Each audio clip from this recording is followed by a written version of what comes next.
Hello everyone, welcome back my YouTube channel. My name is Gulfsha और आप सभी देख रहे हैं मेरा official channel DU education club. I hope आप सभी ठीक होंगे और आप सभी अपनी अपनी स्टडी बहुत अच्छे से कर रहे होंगे। जैसे कि आप सभी ने अपना अपना एडमिशन फर्स्ट सेमेस्टर में ले लिया है, ये आपकी पहली साल है ग्रेजुएशन की। तो पहले ही मैं आपको बता देती हूँ, कोई भी स्टडी स्टार्ट करने से पहले आपको सिलेबस पता होना चाहिए और किस वे में आपको पढ़ना है, ये सारा ही तरीका आपको पता होना चाहिए। तभी आप उसमें किसी भी चीज़ में अच्छे मार्क्स ला पाएंगे और अपने अच्छे ग्रेड प्राप्त कर पाएंगे। उसके लिए आपको पहले सिलेबस पता होना चाहिए। तो देखिए, मैं सिलेबस की वीडियो ऑलरेडी आपके लिए बना चुकी हूँ। आज की जो हमारी वीडियो होने वाली है वो environmental science theory into practices 1 के ऊपर होने वाली है। ये जो आपका सब्जेक्ट है, जो कि आप सभी स्टूडेंट के पास ये सब्जेक्ट होगा ही, क्योंकि ये एडिशनल नहीं है, ये मेन सब्जेक्ट है, तो ये सभी के पास होगा। और ये जो हमारी वीडियो है ये NEP की जो स्टूडेंट्स हैं ये उन्हीं के लिए है, तो घबराने की बात नहीं है। ये सेमेस्टर 1 की है और जो आपकी environmental science theory into practices है उसकी हम बुक को कवर करने वाले हैं। इसका जो सिलेबस है मैं ऑलरेडी बना चुकी हूँ, उसका लिंक आप डिस्क्रिप्शन बॉक्स में देख पाएंगे। वो वीडियो भी ज़रूर देखना, क्योंकि वो वीडियो बहुत ज़्यादा इंपॉर्टेंट है। उससे आपको इस पूरी बुक का जो सिलेबस है वो पता चल जाएगा। और आज हम फर्स्ट चैप्टर कवर करने वाले हैं, यानी फर्स्ट चैप्टर की स्टार्टिंग होने वाली है। इस बुक को हम स्टार्ट करने वाले हैं। तो चलिए देख लीजिए, ये आपकी बुक का फ्रंट है जो आपके पास होगी भी। जैसे कि आप देख सकते हैं, जो आपकी बुक का नाम है वो पर्यावरण विज्ञान व्यवहार में सिद्धांत 1, ये आपकी बुक का नाम है, यानी environmental science theory into practices. Okay, ये सेमेस्टर 1 एंड 2 दोनों के ही अंतर्गत आएगी, दोनों के लिए ही बहुत ज़्यादा बेनिफिट है। यानी ये हमारा पार्ट 1 है, तो ये पार्ट 1 यानी सेमेस्टर 1 की है। अगर यहाँ पार्ट 2 लिखा होता तो ये सेमेस्टर 2 की होगी। ओके, तो ये हमारी सेमेस्टर 1 की है। चलिए फिर बिना देरी करे आज का जो हमारा चैप्टर है, यानी चैप्टर नंबर 1, उसको शुरुआत करते हैं। और शुरुआत करने से पहले आप जल्दी से मेरे चैनल को सब्सक्राइब कर लीजिए एंड मेरी वीडियो को लाइक कर दीजिए, क्योंकि जितनी भी अपकमिंग वीडियोज़ आने वाली हैं आपके सब्जेक्ट से रिलेटेड, आप उन्हें देख पाएंगे और अपनी स्टडी को और ज़्यादा अच्छे वे में कर पाएंगे और बहुत सारे स्टूडेंट्स की तरह आप भी अच्छे मार्क्स के साथ पास आउट हो पाएंगे। ओके, चलिए फिर बिना देरी करे आज के हमारे चैप्टर की स्टार्टिंग करते हैं। जैसे कि आप देख सकते हैं, हमारा अध्याय 1 यानी चैप्टर नंबर 1 है और हमारे चैप्टर का नाम है पर्यावरण अध्ययन का परिचय। यानी हम इसमें पर्यावरण अध्ययन के परिचय के बारे में डिटेल से चर्चा करने वाले हैं। पर्यावरण अध्ययन के बारे में, या और ये कहें पर्यावरण के बारे में, हमारी पृथ्वी के बारे में हम इसमें बहुत सारी चीज़ें ऐसी जानने वाले हैं जो हमारी पृथ्वी के बारे में होगी, हमारे स्थल मंडल, जल मंडल, वायुमंडल, इन सभी के बारे में हम एक एक करके चर्चा करने वाले हैं। ठीक है, सबसे पहले हम परिचय देख लेते हैं कि हम इस चैप्टर में क्या क्या पढ़ेंगे। ठीक है, परिचय में हम लोग देखेंगे पर्यावरण के पर्यावरण है क्या। पर्यावरण शब्द फ्रेंच शब्द एनवायरेंस से लिया गया है, यानी पर्यावरण जो शब्द है वो फ्रेंच शब्द एनवायरेंस से लिया गया है, जिसका शाब्दिक अर्थ है आसपास कुछ भी और सब कुछ जो हमें घेरता है, यानी प्रकृति में मौजूद सभी जीवित प्रणाली या जैविक घटक, सूक्ष्मजीव, पौधे और जानवर और निर्जीव या अजैविक घटक, वायु, पानी, धूप आदि पर्यावरण का निर्माण करते हैं। यानी पर्यावरण में मौजूद हर एक चीज़ जो हमें घेरे हुए है,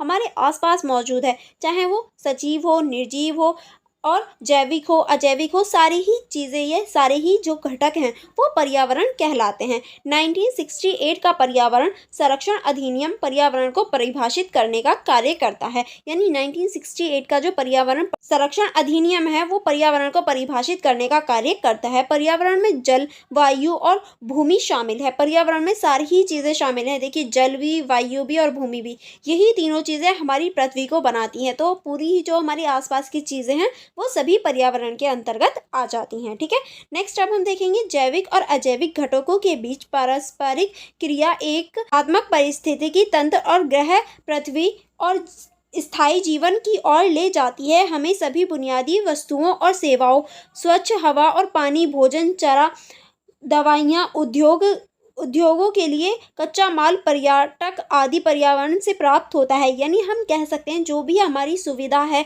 या ये कहें जो भी हमारी ज़रूरतों का सामान है, वो सभी हमें पर्यावरण से मौजूद मिल जाता है, हमें पर्यावरण द्वारा दिया जाता है। चाहे वो पानी हो, हवा हो, भोजन हो, दवाइयाँ हो, या उद्योग के लिए लकड़ियाँ या कच्चा माल क्यों ना हो, सभी हमें पर्यावरण से प्राप्त हो पाता है। ठीक है, अब हम देखेंगे पर्यावरण के घटक के पर्यावरण के कौन कौन से घटक हैं। देखिए, मैं आपको बुक से इसीलिए पढ़ाती हूँ ताकि कोई भी कन्फ्यूजन क्रिएट ना हो और आपको पता हो कि कौन सी चीज़ कहाँ से आई है और सारी चीज़ें क्लियर हो जाए। इसीलिए मैं आपको बुक से पढ़ाती हूँ और जो बुक में इंपॉर्टेंट चीज़ें हैं वही मैं आपको पढ़ाती हूँ। ऐसा नहीं है जो अननेसेसरी चीज़ें हैं वो भी मैं आपको पढ़ा दूँ, नहीं, जो आपके पेपर के पॉइंट ऑफ व्यू से मोस्ट इंपॉर्टेंट है वही चीज़ें आप मेरी वीडियोज़ में देख पाएंगे।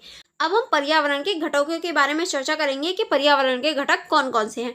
पृथ्वी ग्रह ब्रह्मांड में जीवन की विविधता वाला एकमात्र ज्ञात ग्रह है, यानी पृथ्वी जो है वो एकमात्र ज्ञात ग्रह है जिसके बारे में हमें पता है, जहाँ जीवन है। पूरे ब्रह्मांड में सिर्फ हमारी पृथ्वी है जो अभी तक जीवन वाला ग्रह है।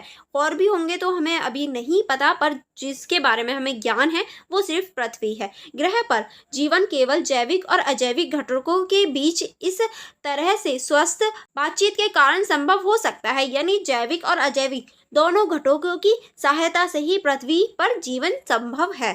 पृथ्वी ग्रह को विभिन्न क्षेत्रों में वर्गीकृत किया गया है। ठोस, तरल और गैसीय, यानी पृथ्वी ग्रह को कई कैटेगरियों में बांटा है, जैसे कि ठोस हो गया, तरल हो गया और गैसीय हो गया। ठीक है, चलिए आगे बढ़ेंगे। चरणों का प्रतिनिधित्व करते हैं। जहाँ जीवन उपलब्ध है वायुमंडल कहलाता है। और देखिए, जहाँ भी जीवन उपलब्ध होगा वही वायुमंडल होगा। आपके क्वेश्चन में आ सकता है कि वायुमंडल क्या होता है, तो जहाँ भी जीवन उपलब्ध है वही वायुमंडल कहलाता है। अब हम देखेंगे स्थलमंडल क्या होता है। ठीक है, पृथ्वी की संरचना को बाहरी क्रस्ट, मध्य मेंटल और आंतरिक कोर क्षेत्र में स्थानांतरित किया जा सकता है। लिथोस्फीयर क्रस्ट की सबसे बाहरी परत है, यानी देखिए, पृथ्वी को हम बाहरी क्रस्ट और मध्य मेंटल और आंतरिक कोर के बीच में हम डिवाइड कर सकते हैं। और जो लिथोस्फीयर है जो है वो क्रस्ट की सबसे बाहरी परत है जो ग्रह के भूमि द्रव्यमान का प्रतिनिधित्व करती है। इसमें चट्टानें, मिट्टी, तलघट और खनिज शामिल हैं। यानी लिथोस्फीयर जो है क्रस्ट, ये सबसे ऊंची वाली क्रस्ट है, यानी सबसे ऊपर वाली क्रस्ट है जहां हमें चट्टानें, मिट्टी और खनिज देखने को मिलती हैं।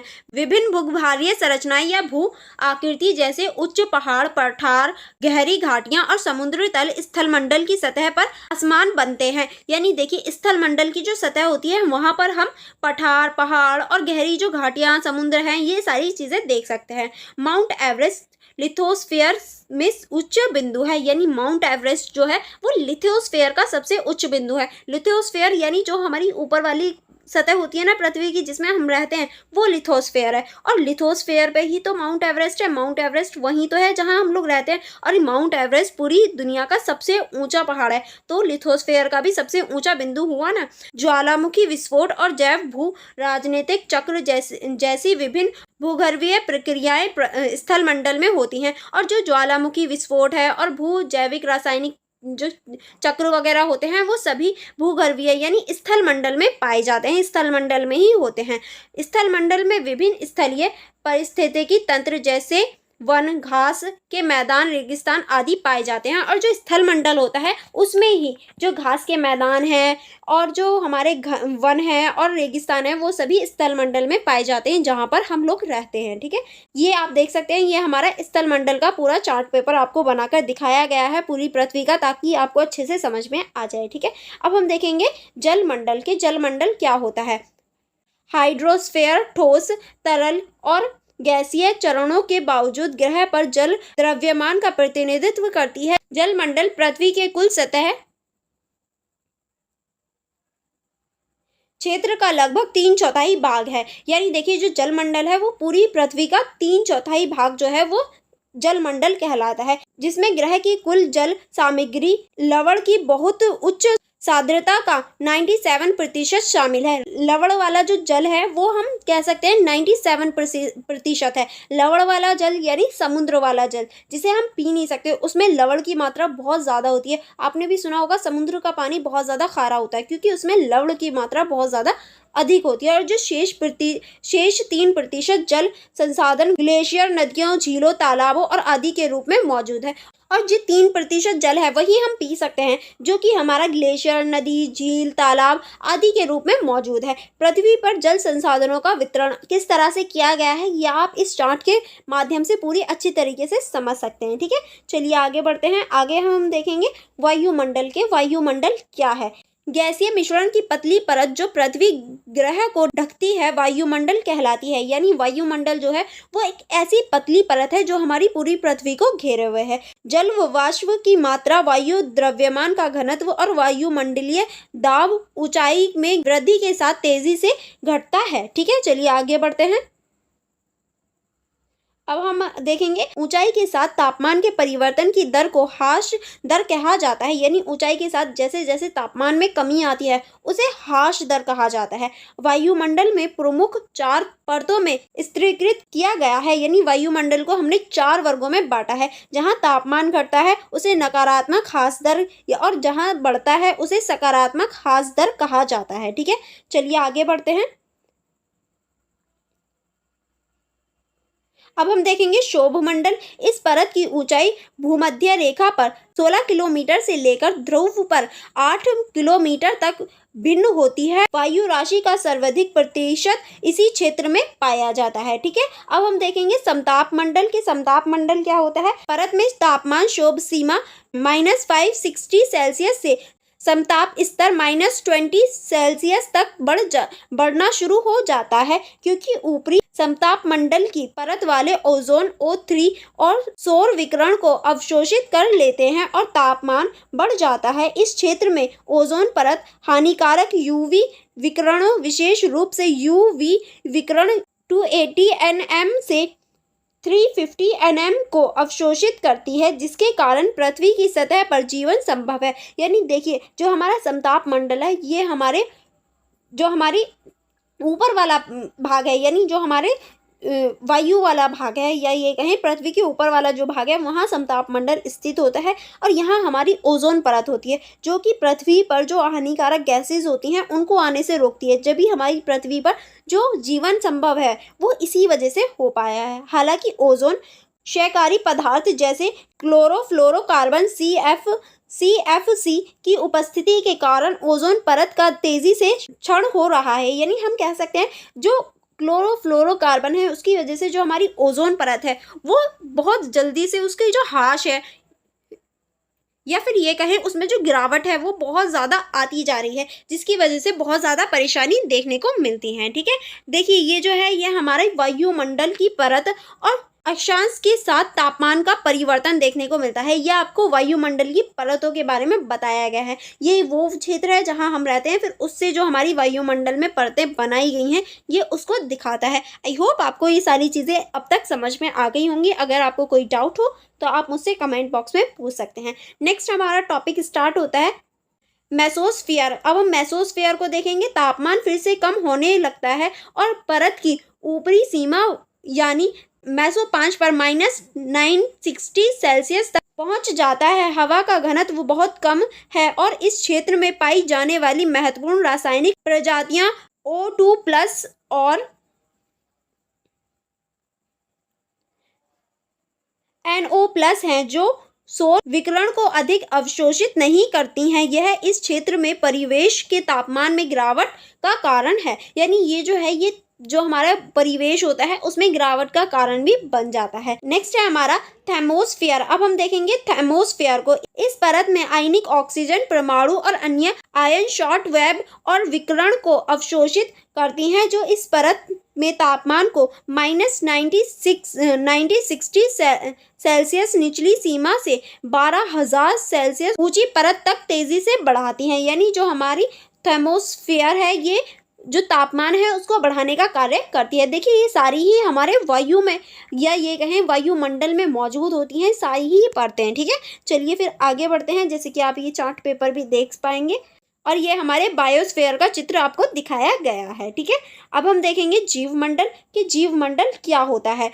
पर्यावरण में वायुमंडल, स्थलमंडल और जलमंडल का स्व विनियमन अतिव्यापी क्षेत्र है, जहाँ जीव स्थायी रूप से मौजूद हैं और जैविक और अजैविक घटकों के बीच स्वस्थ अंतःक्रिया द्वारा पोषित और फलता फूलता है। पानी, धूप, मिट्टी, चट्टान आदि प्रकृति है। यानी देखिए हमारे वायुमंडल में जैविक और अजैविक दोनों ही घटक मौजूद हैं और सभी एक साथ में फलते फूलते भी हैं। जहां हम पानी, धूप, मिट्टी, चट्टान ये सभी हमारी प्रकृति के अंदर हैं। देखिए जैविक और अजैविक आपने 10th 12th में भी पढ़ा होगा।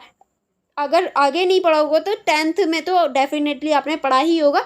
और ये आपका होमवर्क का क्वेश्चन है कि आपको मुझे बताना है जैविक के अंदर किस किस चीज़ को रखा जाता है और अजैविक के अंदर किसको रखा जाता है, ये आपको मुझे बताना है। और देखिए यहाँ जो हमने अभी तक पढ़ा उससे रिलेटेड थोड़े से क्वेश्चन है, यानी 5 क्वेश्चन है, इनके आपको आंसर मुझे बताने हैं। ज़्यादा कोई हार्ड नहीं है, फिल इन द ब्लैंक्स हैं और थोड़े से टिक मार वाले क्वेश्चन है और सही गलत वाले हैं, तो ज़्यादा नहीं, सिर्फ आपको मुझे इसका आंसर बताना है कमेंट बॉक्स में, जो मैंने क्वेश्चन पूछा उसका और इसका। देखते हैं आपने सही ध्यान से पढ़ा है या नहीं, या फिर ऐसे ही बस वीडियोस को देख रहे हो। अगर ध्यान से पढ़ा होगा तो आप डेफिनेटली इसका आंसर दे पाओगे। नेक्स्ट अब हमारा जो टॉपिक है वो स्टार्ट होता है, वो है हमारा पर्यावरण शिक्षा, कि पर्यावरण की शिक्षा क्यों आवश्यक है और ये कब से शुरू हुआ, इसके बारे में हम चर्चा करेंगे। 20वीं शताब्दी के उत्तरार्ध में लोगों को पर्यावरण के प्रति जागरूक बनाने के लिए वैश्विक चिंताएं उठ गई, यानी 20वीं शताब्दी के दौरान हमें ऐसा फील हुआ या महसूस हुआ कि हमें पर्यावरण के बारे में लोगों को जागरूक करना चाहिए, कि पर्यावरण कितना इम्पोर्टेंट है, ये चीज़ हमें लोगों को बतानी चाहिए।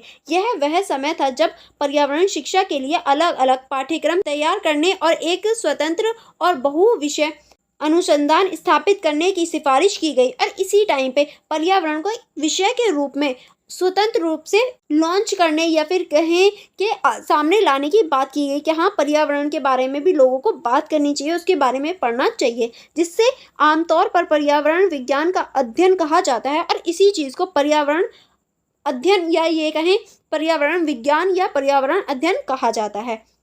यूनेस्को 1970 के अनुसार पर्यावरण अध्ययन के उद्देश्य, यानी पर्यावरण अध्ययन जो होगा उसके क्या उद्देश्य होंगे, ये किसके अनुसार है, यह है यूनेस्को 1971 के अनुसार कुछ उद्देश्य रखे गए थे। उन उद्देश्यों को पढ़ते हैं। पहला उद्देश्य था लोगों को पर्यावरणीय समस्याओं के बारे में जागरूकता पैदा करना। दूसरा था पर्यावरण और इससे जुड़ी समस्याओं के बारे में बुनियादी जानकारी देना। तीसरा था पर्यावरण के प्रति चिंता का दृष्टिकोण विकसित करना। फोर्थ था हमारा जनता को पर्यावरण संरक्षण और पर्यावरण सुधार में भाग लेने के लिए प्रेरित करना। फिफ्थ था पर्यावरणीय समस्याओं की पहचान करने और उन्हें हल करने में संबंधित व्यक्तियों की मदद करने के लिए कौशल प्राप्त करना, यानी पर्यावरण को हर तरीके से बचाना और उसे आगे बढ़ाने का इसका पूरा मोटिव था। एंड 6 पॉइंट था हमारा पर्यावरण के साथ सामंजस्य स्थापित करने का प्रयास। ठीक है, अब नेक्स्ट देखेंगे, यूनेस्को और यूएनईपी ने संयुक्त रूप से तिब्लिसी जॉर्जिया में 1977 पर्यावरण शिक्षा पर पहला अंतर सरकारी सम्मेलन आयोजित किया। सम्मेलन के लक्ष्य, अब पहला जो 1977 में पर्यावरण शिक्षा का पहला जो सरकारी सम्मेलन आयोजित किया गया था, अब उसके क्या क्या लक्ष्य थे, अब हम उन लक्ष्यों के बारे में चर्चा करेंगे कि वो कौन कौन से लक्ष्य थे। पहला लक्ष्य रखा गया शहरी और ग्रामीण क्षेत्रों में आर्थिक, सामाजिक, राजनीतिक और पारिस्थितिकी परस्पर निर्भरता के बारे में स्पष्ट जागरूकता और चिंता को बढ़ावा देना। नेक्स्ट रखा गया प्रत्येक व्यक्ति को पर्यावरण की सुरक्षा और सुधार के लिए आवश्यक ज्ञान, मूल दृष्टिकोण, प्रतिबद्धता और कौशल प्राप्त करने के अवसर प्रदान करना। ठीक है, थर्ड रखा गया पर्यावरण के प्रति समग्र रूप से व्यक्तियों, समूहों और समाज के व्यवहारों के नए प्रतिरूपों का निर्माण करना। ठीक है, इन सभी लक्ष्यों को रखा गया। अब हम देखेंगे पर्यावरण शिक्षा के उद्देश्यों की श्रेणियां हैं, यानी पर्यावरण शिक्षा के जो उद्देश्य हैं उनकी क्या क्या श्रेणियां हैं, उन्हें किस श्रेणी में बांटकर देखा जा सकता है, अब हम उन्हें देखेंगे। पहला आप लिख सकते हैं जागरूकता, सामाजिक समूह और व्यक्ति को समग्र पर्यावरण और उससे जुड़ी समस्याओं के प्रति जागरूकता और संवेदनशीलता हासिल करने में मदद करना। सबसे इम्पोर्टेंट तो यही है कि जागरूकता, सभी को जागरूक बनाना कि पर्यावरण कितना इम्पोर्टेंट है हमारे लिए। नेक्स्ट है ज्ञान, सामाजिक समूहों और व्यक्तियों को विभिन्न प्रकार के अनुभव प्राप्त करने और पर्यावरण और उससे जुड़ी समस्याओं की बुनियादी समझ हासिल करने में मदद करना, यानी पर्यावरण से रिलेटेड सारे ज्ञान देना। तभी तो आपको ये पढ़ाया जा रहा है, तभी जब तक हमारे पास कोई ज्ञान नहीं होगा क्या हम उस चीज़ को समझ पाएंगे, नहीं समझ पाएंगे। और इस चीज़ को समझने के लिए कि पर्यावरण कितना इंपॉर्टेंट है, हमें उसका ज्ञान होना चाहिए। नेक्स्ट है हमारा दृष्टिकोण, सामाजिक समूहों और व्यक्तियों को पर्यावरण के लिए मूल्यों और चिंता की भावना और पर्यावरण सुधार और संरक्षण में सक्रिय रूप से भाग लेने के लिए प्रेरणा प्राप्त करने में मदद करना। नेक्स्ट है हमारा कौशल, सामाजिक समूहों और व्यक्तियों को पर्यावरणीय समस्याओं की पहचान करने और उन्हें हल करने के लिए कौशल हासिल करने में मदद करना। नेक्स्ट आप इसमें लिखेंगे भागीदारी, पर्यावरणीय समस्याओं के समाधान की दिशा में काम करने के लिए सामाजिक समूहों और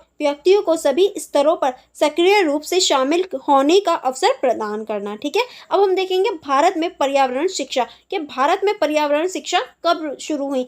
ये अभी हमने पूरे वर्ल्ड के बारे में बात करी, पूरे विश्व के बारे में बात करी। अब हम देखेंगे हमारे जो भारत है, हमारा भारत महान, हमारे भारत में कब से पर्यावरण शिक्षा के लेकर चिंता शुरू हुई या कब से हमने पर्यावरण के मुद्दों को लेकर आए, हमने अपनी शिक्षा में कब से पर्यावरण मुद्दों को रखा था। ठीक है, अगर आपको पता है तो आप मुझे कमेंट बॉक्स में बता सकते हैं। नेक्स्ट अब हम इसको स्टार्ट करते हैं, यानी पढ़ना स्टार्ट करते हैं। स्नातकोत्तर स्तर पर पर्यावरण शिक्षा भारत में 1985-2000 के दौरान कई केंद्रीय और राज्य विश्वविद्यालयों द्वारा शुरू की गई थी। यानी 1985 और 2000 के बीच में ही कई अन्य विश्वविद्यालय जो थे उन्होंने जो पर्यावरण है उसको लेकर कई विषय या फिर ये कहें कई सब्जेक्ट चलाने शुरू कर दिए थे। भारत में सर्वोच्च न्यायालय ने सभी स्तरों पर पर्यावरण शिक्षा को लागू करने के लिए एक ऐतिहासिक फैसला दिया और भारतीय विश्वविद्यालयों में स्नातक स्तर पर भी धाराओं के लिए पर्यावरण अध्ययनों को एक अनिवार्य पेपर बनाने के लिए निर्देश दिया। यानी अब भारत का जो उच्च न्यायालय है उसने पर्यावरण जो मुद्दे हैं या पर्यावरण का जो विषय है उसको विश्वविद्यालय यानी कॉलेज और जो स्नातक है यानी बीए तक लेकर जाना शुरू करा और एक अनिवार्य पेपर बना दिया कि हाँ आपको बीए में या फिर जो भी आप ग्रेजुएशन कर रहे हो, जो भी कर रहे हो, उसमें आपको पर्यावरण के बारे में थोड़ा पढ़ना ही होगा। ये आपका एक पेपर की तरह बना दिया गया है ताकि आपको पर्यावरण के रिलेटेड जो जो समस्याएं हैं या फिर जो जो चीज़ें हैं वो पता चल पाएँ और आप इस चीज़ को समझ पाएँ कि पर्यावरण कितना इम्पॉर्टेंट है। और इसीलिए ये अनिवार्य कर दिया गया है क्योंकि ये हमारे लिए और हमारे भविष्य के लिए दोनों के लिए ही पर्यावरण बहुत ज़्यादा इम्पॉर्टेंट है। आई होप आपको यहाँ तक सारी ही चीज़ें क्लियर हो गई होंगी। अगर आपको कोई भी डाउट हो या कोई भी प्रॉब्लम हो तो आप मुझसे कमेंट बॉक्स में अपना सवाल पूछ सकते हैं, मैं ज़रूर रिप्लाई दूंगी। अदरवाइज़ आप फॉर मोर इन्फॉर्मेशन आप मेरे टेलीग्राम ग्रुप को ज्वाइन कर सकते हैं। वहाँ आप मेरी सारी अपकमिंग वीडियोस और जो आपकी स्टडी से रिलेटेड जो भी कंटेंट या फिर जो भी अपकमिंग वीडियोस या फिर ये कहूँ जो भी इन्फॉर्मेशन होगी वो मैं आपको सभी को टेलीग्राम ग्रुप में दे देती हूँ और आप वहाँ मुझसे कोई भी क्वेरी भी पूछ सकते हैं। अदरवाइज़ आप मेरी इंस्टाग्राम आईडी को भी चेकआउट कर सकते हैं, वहाँ भी आप मेरी जितनी भी अपकमिंग वीडियोस और आपके सब्जेक्ट से रिलेटेड जो भी इन्फॉर्मेशन होगी आप वहाँ देख सकते हैं। और आप मेरी वीडियो को लाइक करना एंड अपनी फ्रेंड्स के साथ शेयर करना मत भूलना। इसका जो नेक्स्ट यानी आगे का पार्ट है वो हम सेकेंड वीडियो में कवर करेंगे क्योंकि अगर वन ही वीडियो में कवर हो जाएगा तो बहुत लेंथी चैप्टर है, हो सकता है आपको समझ में भी ना आए, तो इसीलिए पार्ट 1 को हम यहीं तक रखेंगे। अगर आपने सिलेबस की वीडियो नहीं देखी है तो जल्दी से डिस्क्रिप्शन बॉक्स में दिए गए लिंक पर आप जाकर अपना सिलेबस चेकआउट कर सकते हैं। एंड अब हम मिलेंगे सेकेंड वीडियो में। चलिए फिर मिलते हैं सेकेंड वीडियो में। Thank you for watching everyone.